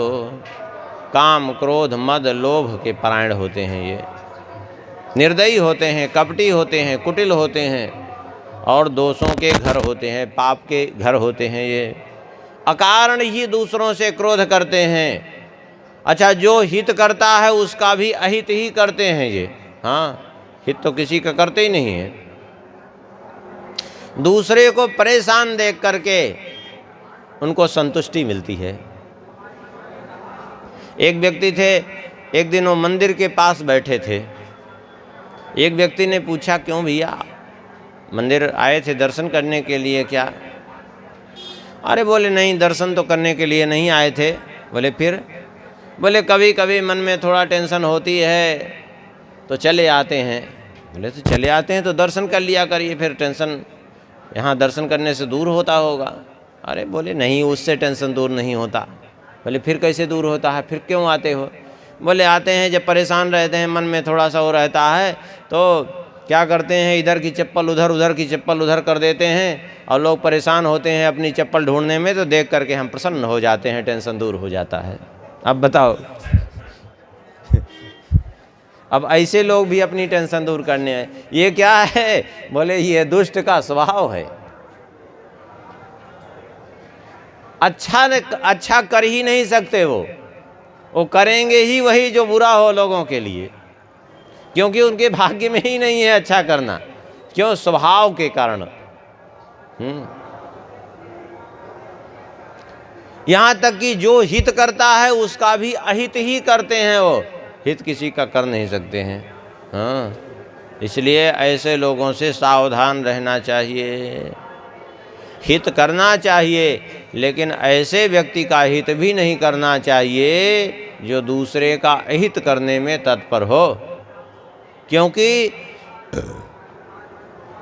जो दूसरे का अहित करने में तत्पर होगा, उसका हित यदि आपने किया तो फिर समस्या ये होगी कि आपने दूसरे जो हितकारक थे उनका अहित कर दिया एक तरह से। नहीं समझे? ऐसे समझिए, एक बार की बात है, भगवान भोलेनाथ भगवती पार्वती जी के साथ विचरण करते हुए आकाश मार्ग से निकले, तो वहाँ देखा पार्वती जी ने कि एक तालाब था, उस तालाब में बहुत से बच्चे जल में तैर रहे थे, खेल रहे थे। एक बालक बैठा था बाहर, वो नहीं तैर रहा था, नहीं खेल रहा था। ध्यान से देखा पार्वती जी ने तो पता चला कि वो विकलांग था, इसलिए जो है वो कुछ नहीं कर पा रहा था, और बाकी सबको देख देख करके उसके मन में बड़ा दुख हो रहा था। पार्वती जी ने शंकर जी से कहा, आप इसको ठीक कर दीजिए, बेचारा बड़ा दुखी है। भगवान शंकर जी ने कहा, देवी अपने कर्म का फल भोग रहा है, इसलिए इसको ठीक करने की आवश्यकता नहीं है। पार्वती जी हट पड़ गई, बोले नहीं नहीं प्रभु, इसको ठीक करिए, ये जो है हमें देखा नहीं जा रहा है दुख। भगवान शंकर जी ने कहा, इसका परिणाम जानती हो क्या होगा? बोले अरे परिणाम क्या होगा, वो बेचारा त्रस्त है। भगवान शंकर जी ने कहा ठीक है तथास्तु, ठीक कर दिया उसको। अच्छा ठीक कर दिया भगवान शंकर जी, पार्वती जी चले गए। अच्छा जब उधर से लौटे तो देखा कि सारे लड़के तो जो है बाहर हैं, वो अकेला ही तैर रहा है जिसको ठीक करके गए। पार्वती जी को बड़ा आश्चर्य हुआ, बाकी लड़के क्यों नहीं तैर रहे हैं तालाब में? उस दिन तो रोज जब गए थे तो सब तैर रहे थे, वो अकेला बैठा था। आज सब बैठे हैं, दूर से देख रहे हैं, और वो अकेला तैर रहा है। भगवान शंकर जी से कहा, भगवान शंकर जी ने कहा अभी देखो, अपने आप पता चल जाएगा। तो देखा वो जबरदस्ती ले जा कर के डुबाने की कोशिश कर रहा था दूसरे लड़कों को। हाँ, माने उसका हित हुआ तो वो दूसरे का अहित करने के लिए तत्पर हो गया। इसलिए जो है भगवान जो करते हैं अच्छा ही करते हैं, इसलिए बहुत परेशान नहीं होना चाहिए। हित करना चाहिए दूसरे का हित, लेकिन ऐसे दुष्ट का भी हित नहीं कर देना चाहिए कि वो दूसरे के लिए सरदर्दी बन जाए। तात्पर्य ये है।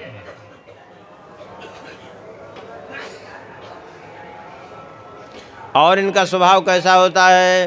बोले झूठ ही लेना, झूठ ही देना, झूठ ही भोजन, झूठ चबेना, बोलहि मधुर बचन जिमि मोरा, खाई महा हृदय कठोरा। झूठ ही लेना, इनका लेन देन जितना होता है सब झूठ। हाँ, सब झूठ, नाटक, बाकी कुछ नहीं होता। और ऐसे लोग खूब मिलेंगे। एक गांव में एक जने थे, पैसे की ज़रूरत होती तो लेते, दूसरों से मांग लेते, और जब देने की बात आती ना, वो पैसा मांगता तो कभी पैसा वापस नहीं करते थे।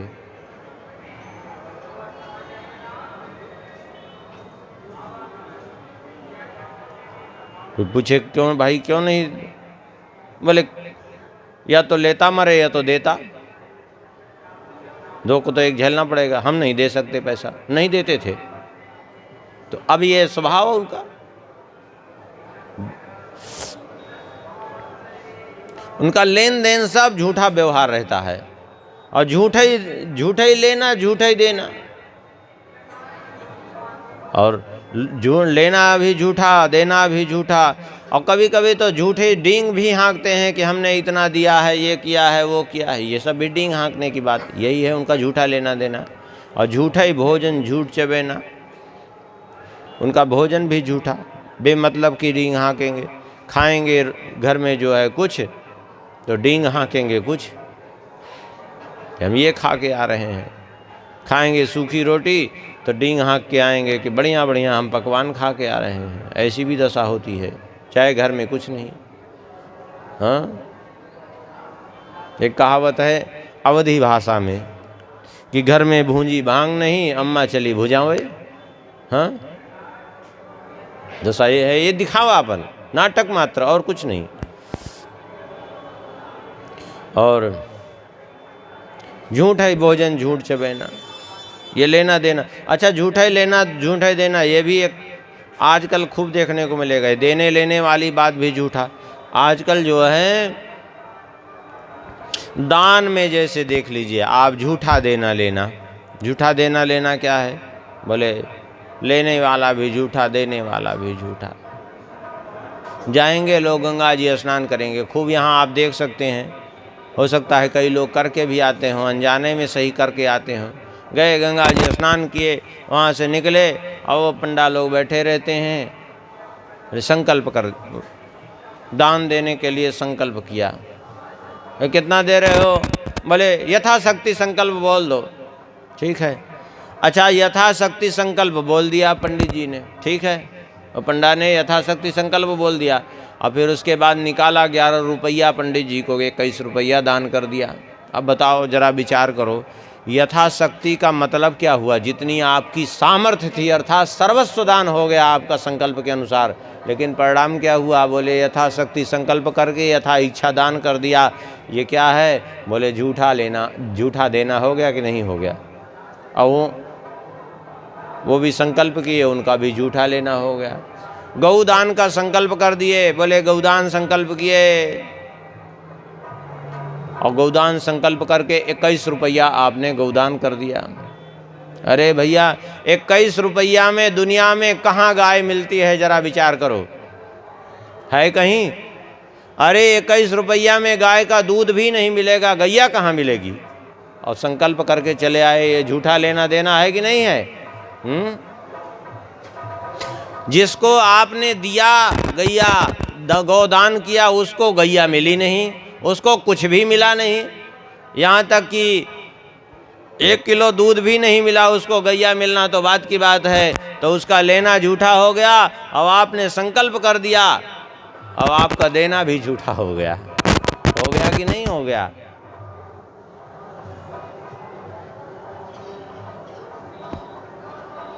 ऐसे ही झूठा ही भोजन झूठ चबैना।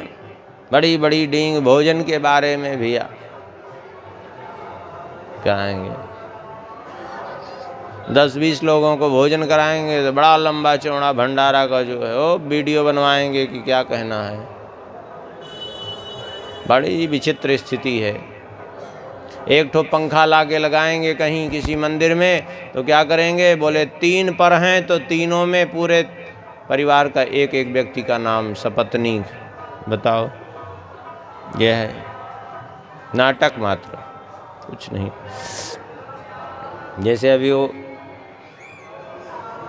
कह रहे थे ना, बता रहे थे कि 5 किलो मटर दान किया, इसका थोड़ा बोल दीजिए। हाँ, ऐसे ही चल रहा है।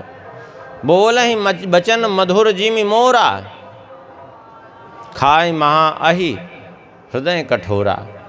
जैसे मोर को देखिए, मोर जो है बाणी बड़ी मधुर होती है, वो बढ़िया बोलता है, लेकिन हृदय इतना कठोर है कि बड़े बड़े सर्पों को भक्षण कर जाता है वो। हाँ, विषधर सर्पों को खाकर पचा देता है वो। ऐसी स्थिति है। ये ऐसे ही दुष्टों का स्वभाव होता है। बोलने में तो बढ़िया होते हैं, बोलने में बहुत बढ़िया होते हैं,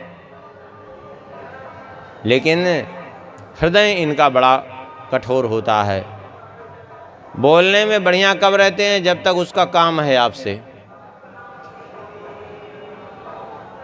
एक अध्यापक ने पूछा विद्यार्थियों से, बताओ सब लोग किसकी आवाज़ सबसे मधुर होती है? किसी ने जो है तोता कहा, किसी ने कोयल कहा, किसी ने मोर कहा। एक बालक बैठा था, उससे कहा तुमने कुछ नहीं कहा। उसने कहा सबसे मधुर आवाज़ होती है उधार मांगने वालों की। हाँ, जब ये उधार मांगने आते हैं तो इनकी आवाज़ इतनी मधुर हो जाती है कि कोयल भी लज्जित हो जाए बेचारी। और जो है जब इनसे पैसा मांगने जाओ तो इतने कठोर बन जाते हैं कि फिर पूछो मत। तो बोला ही बचन मधुर जी मोरा, खाए महा अहि हृदय कठोरा। और कैसे होते हैं? बोले परद्रोही परदार रत, पर धन पर अपवाद, ते नर पावर पाप में दे धरे मनुजाद। दूसरों से द्रोह करते हैं, पर स्त्री और पर धन पर सदा इनकी दृष्टि बनी रहती है और सदा दूसरों की निंदा में रत रहते हैं, आसक्त रहते हैं। ऐसे पावर मनुष्य, ऐसे पापमय मनुष्य वास्तव में मनुष्य रूप में कौन है? बोले देह धरे मनुजाद, ये मनुष्य रूप में राक्षस हैं, जो मनुष्यों का भक्षण करें। राक्षस क्या करते हैं? राक्षस मनुष्यों का भक्षण करते हैं। और ये लोग क्या करते हैं? मनुष्यों को इतना प्रताड़ित करते हैं कि वो जीते जी मर जाता है। हाँ, ये है। लो भई ओढ़न, लो भई डासन, सिसनो दर पर जमपुर त्रासन, काहू की जो सुनहि बड़ाई, श्वास ले जनु जूड़ी आई। हाँ, लोभ ही उनका ओढ़ना होता है, लोभ ही इनका बिछौना होता है, और लोभ से ही सदा जो है वे आबद्ध रहते हैं। अपनी जन्नेंद्रिय को तृप्त करने के लिए, अपनी उदर तृप्ति के लिए कुछ भी करने को तैयार हो जाते हैं। इनका जो है आचरण पशुओं के समान होता है। उस समय यमपुर का भी अर्थात नरक का भी इनको भय नहीं होता है। यदि किसी की बड़ाई सुन लें तो क्या दशा होती है? बोले श्वास लें जन जूड़ी आई, मानो जो है शरीर में बुखार चढ़ाया हो। हाँ, ऐसी दशा होती है, जूड़ी चढ़ाई हो। और यदि किसी की विपत्ति सुन लें तो बोले जो काहू कै सुन देखें ही विपत्ति, और तो सुखी हो ही मानहु जग नृपति। किसी की विपत्ति सुन ले इतना सुखी हो जाते हैं मानो संसार के राजा बन गए हों, उनके समान कोई है ही नहीं। स्वार्थ रत परिवार विरोधी, लंपट काम लोभ अति क्रोधी। इतने स्वार्थ रत होते हैं, परिवार के भी विरोधी होते हैं, स्वार्थ में इतने रत होते हैं, काम और लोभ के परायण होते हैं, अत्यंत क्रोध में भरे रहते हैं। मातु पिता गुरु विप्र न मानहि, आप गए अरुघा नहीं आ नहीं, करहि मोह बस द्रोह परावा, संत संग हरि कथा न भावा। इनका एक स्वभाव और होता है, बोले माता पिता गुरु और ब्राह्मण को कभी नहीं मानते हैं, अपने भी नष्ट होते हैं, दूसरे को भी समझा समझा करके ख़त्म कर देते हैं।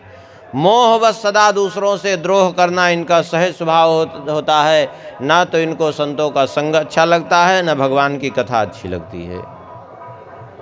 अवगुणों के समुद्र होते हैं, अवगुण सिंधु मंदमति कामी, वेद विदूषक परधन स्वामी। वेदों की निंदा करने वाले और दूसरे का धन जबरदस्ती लूटने वाले होते हैं। विप्रद्रोह परद्रोह विशेखा, दंभ कपट जिय धरे सुवेशा। भले सदा ब्राह्मणों से द्रोह विशेष रूप से करते हैं, और दंभ और कपट से पाखंड से जीवन भरा रहता है। और वेश देखो तो बहुत सुंदर बनाए रहेंगे, कहना ही क्या है। हाँ, ऐसे जो मनुष्य हैं, दुष्ट मनुष्य, ऐसे अधम मनुज खल, कृतयुग त्रेता नाहि, द्वापर कछुक वृंद बहु होई हैं कल युग माही। ऐसे जो दुष्ट मनुष्य हैं वो सतयुग और त्रेता में नहीं देखे जाते हैं, द्वापर में थोड़े थोड़े रहते हैं, और कलयुग में इन्हीं की बहुतायत होती है, समझ लीजिए। ये है दुष्टों का स्वभाव। अब कह रहे हैं परहित सरिस धर्म नहीं भाई, पर पीड़ा सम नहीं अधमाई। निर्णय सकल विपुराण वेद कर, कह्यूँ तात जानहि कोविद नर। नर शरीर धरि जे पर पीरा, करहि ते सहहि महाभव पीरा भीरा। करहि मोह बस नर अघनाना, स्वार्थ रत परलोक नसाना।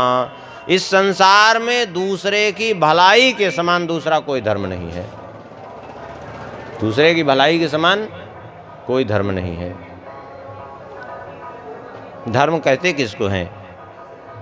जिसको जीवन में धारण किया जा सके, धारण करने योग्य हो। जो परोपकार, परोपकार के समान कोई धर्म नहीं। अब भगवान को प्रसन्नता भी कैसे होती है? बोले उपकार प्रियो विष्णु। महत्व ये नहीं कि आप क्या कर रहे हो, महत्व ये है कि आप कितने परोपकारी हो। जितने आप परोपकारी हो उतने भगवान को प्रिय हो जाओगे। क्योंकि उपकार प्रियो विष्णु, उपकार प्रिय हैं भगवान। हमेशा परोपकार में लगे रहिए, बिना कुछ किए भगवान को प्रसन्न कर लेंगे। और दूसरे को पीड़ा पहुंचाते रहिए, आप चाहे जितना माला फेर लीजिए, सब मिट्टी में मिल जाएगा, कुछ नहीं होने वाला है। पक्की बात बता रहे हैं। हाँ, अच्छा एक बात बताइए, दूसरे का उपकार करना क्या है? भगवान की सेवा ही है। और दूसरे का अपकार करना भी भगवान से ही द्रोह करना है। भाई द्रोह किससे करते हो आप? जरा विचार करो। किसी से आप द्रोह कर रहे हो, शत्रुता मान रहे हो, तो क्या उसकी आत्मा से शत्रुता मान रहे हो कि शरीर से? जरा विचार करो थोड़ी देर के लिए। यदि आप कह दो कि हम शरीर से शत्रुता मान रहे हैं, तो एक काम करो, जब तक वो जीवित है शत्रुता मानने की जरूरत नहीं। जब मर जाए तो शरीर से ही शत्रुता निकालना है ना। तो एक काम करो, जब मर जाए तो उसके बाद 10, 20, 50 लाठी जितना मारना हो मार लो। हाँ, लेकिन नहीं कोई करता। क्यों? क्योंकि मरे हुए से कोई शत्रुता होती नहीं, क्योंकि शरीर से उसके द्रोह नहीं। तो जीवित से शत्रुता, तो जीवित क्यों है? आत्मा के कारण। तो आत्मा तो परमात्मा का ही चिदंश है, परमात्मा का ही स्वरूप है। तो द्रोह किससे कर रहे हैं? शत्रुता किससे कर रहे हैं? परमात्मा से। तो बताइए, एक जगह परमात्मा की पूजा करें, दूसरी जगह परमात्मा से शत्रुता रखें, विरोध रखें, बताओ कैसे उपासना सफल होगी? बताइए, जरा विचार करिए। कभी नहीं सफल होगी। इसलिए जो है, परोपकार के समान दूसरा कोई धर्म नहीं है, और दूसरे की पीड़ा के समान कोई अधर्म नहीं है। पर पीड़ासम नहीं अधमाई। वो पीड़ा चाहे किसी की भी हो, छोटे छोटे प्राणी हो, मनुष्य हो, पशु हो, किसी भी रूप में किसी को भी पीड़ा पहुंचाना, इससे बड़ा अधर्म कुछ नहीं है। संपूर्ण वेद पुराण शास्त्रों का निर्णय है यही। नर शरीर धरि जे पर पीरा, करहि ते सहहि महाभव वीरा। मनुष्य शरीर धारण करके जो दूसरों को पीड़ा पहुंचाते हैं, वे बहुत संसार में कष्ट पाते हैं। इसी मनुष्य शरीर में इतना कर्म कर लेता है कि 84 लाख योनियों का पूरा हिसाब किताब तैयार कर लेता है। सोच लीजिए। और इसी मनुष्य शरीर में यदि वो धैर्य धारण किए रहे, तो धैर्य धारण करने का फल ये होगा कि वो बाकी योनियों में जाने से मुक्त हो जाएगा। इसी में थोड़ा सा सुख पाने के चक्कर में क्षण सुख लाग जन्म शतकोटि, थोड़ी देर के सुख के लिए ऐसा जो है। यद्यपि एक बात समझिए, सुख वो सोचता है कि हमें सुख मिल रहा है, इससे सुख मिलता नहीं है। क्या अधर्म करके धन इकट्ठा करता है, क्या उससे सुख मिलेगा? क्या कभी नहीं मिल सकता है, क्योंकि धन किसी को सुख दे ही नहीं सकता। यदि धन सुख देता तो जितने जो है अरबपति खरबपति हैं सब धनवान होते। अरे इतने ही नहीं, न जाने कितने कितने अरबों रुपया जो है नेता लोग डकार डकार करके बैठे हैं, लेकिन जीवन देखिए उनका। क्या सुखी हैं? क्या नहीं सुखी हैं। ना कोई उनका सुख है, ना कोई जीवन में सम्मान है। जो किसी लायक नहीं वो भी गाली देते रहते हैं।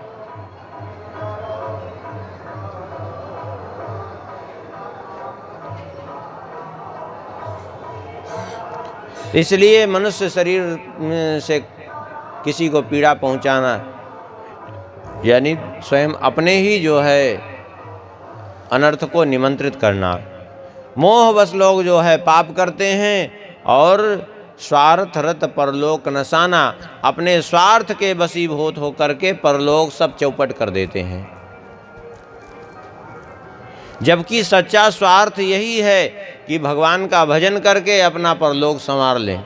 यहाँ तो सोचते हैं कि हम इतना कर लेंगे तो हम सुखी हो जाएंगे, ये होने वाला नहीं है। कुछ भी करिए, यहाँ आपको उतना ही मिलेगा जो आपके प्रारब्ध में पहले से निश्चित है, उससे ज़्यादा कुछ नहीं मिलेगा। और जितना मिलना है वो आपको बिना कुछ किए जो है आपको दरवाज़ा पीट करके वो आएगा। और नहीं यदि भाग्य में है ना तो आप चाहे जितना प्रयास करके देख लीजिए, कुछ नहीं मिलने वाला है। और यही के लिए सुख का प्रयास करता है। भाई एक बात बताइए, क्या कोई ऐसा है जो चाहता है कि हमको दुख मिले? नहीं चाहता, लेकिन फिर भी दुख मिलता है कि नहीं? क्यों? क्योंकि जो है कहते हैं भाग्य में है हमारे दुख तो मिल गया। अरे भैया, जब भाग्य में लिखा हुआ दुख आपको जबरदस्ती प्राप्त हो रहा है, ना चाहते हुए भी प्राप्त हो रहा है, आप उससे छूटने का प्रयास कर रहे हैं, वो जबरदस्ती आपको प्राप्त हो रहा है, तो ना चाहते हुए सुख क्यों नहीं जबरदस्ती प्राप्त होगा भैया? वो भी प्राप्त होगा बिना चाहते हुए। क्यों? क्योंकि आपके भाग्य में है वो। अच्छा एक बात बताइए, एक व्यक्ति है कि खूब जी तोड़ मेहनत करता है, और मेहनत करने के बाद भी जो है सुबह से शाम तक मेहनत करता है, फिर भी ये दशा ये होती है कि किसी तरह उसका जीवन चलता है। बच्चों की फीस भरनी होती है तो 100 बार सोचना पड़ता है, कपड़े बनवाने होते हैं तो 100 बार सोचना पड़ता है कि नहीं? ये दशा है एक की। और दूसरे की दशा ये है कि पढ़ा लिखा भी नहीं, मूर्ख है, किसी काम का नहीं है, फिर भी दशा क्या रहती है? बोले दशा ये रहती है कि लाखों लोग पीछे घूम रहे हैं, बोलने का ढंग नहीं है, पढ़ने का ढंग नहीं है, लिख के दिया जाता है तो भी दोहरा नहीं पाते, और पार्लियामेंट में बैठ करके जो है शासन कर रहे हैं। कौन पहुंचा दिया उनको वहाँ? बोले उनके भाग्य ने जबरदस्ती पहुंचा दिया। पहुंचाया कि नहीं?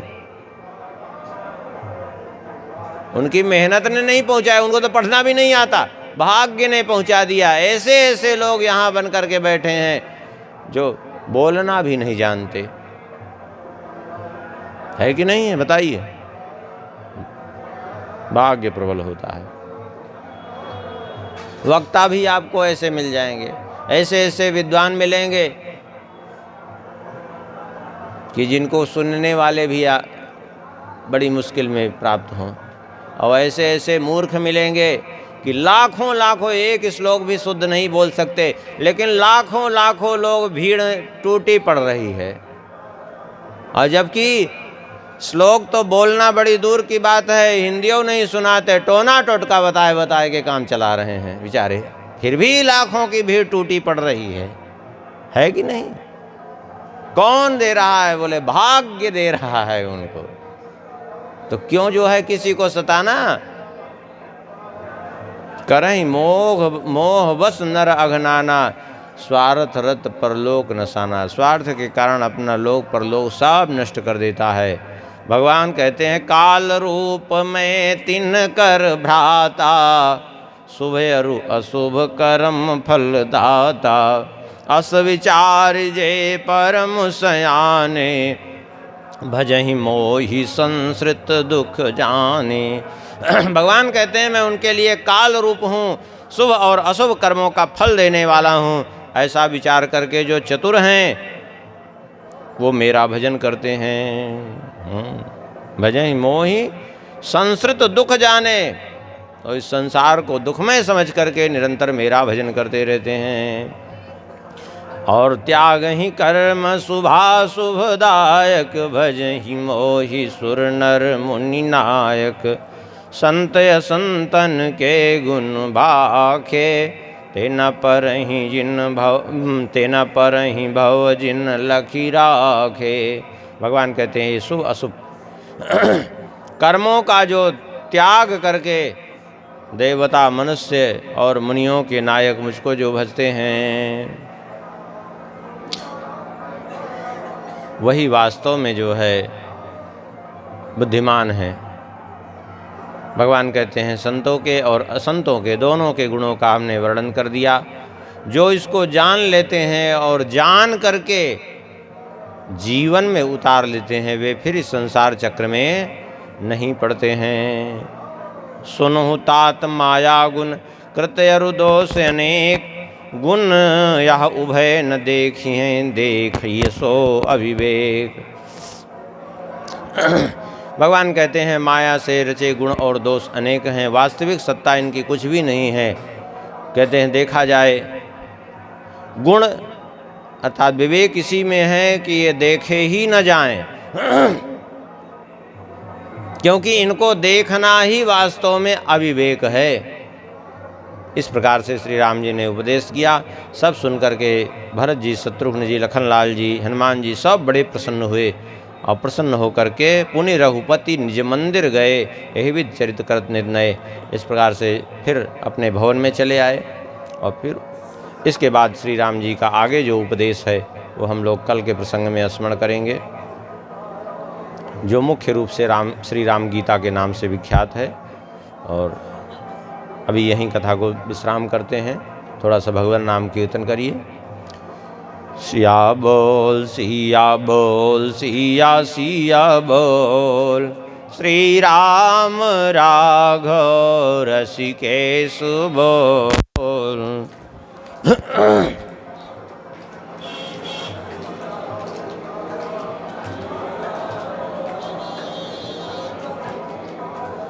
सिया बोल सिया बोल सिया सिया बोल, श्री राम राघव रसिकेश बोल।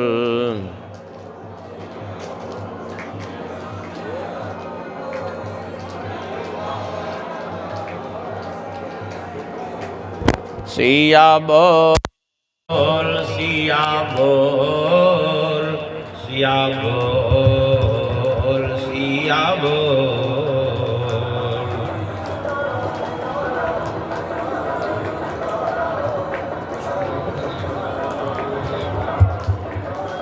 सिया बोल सिया बोल सिया सिया बोल, श्री राम राघव रसिकेश बोल।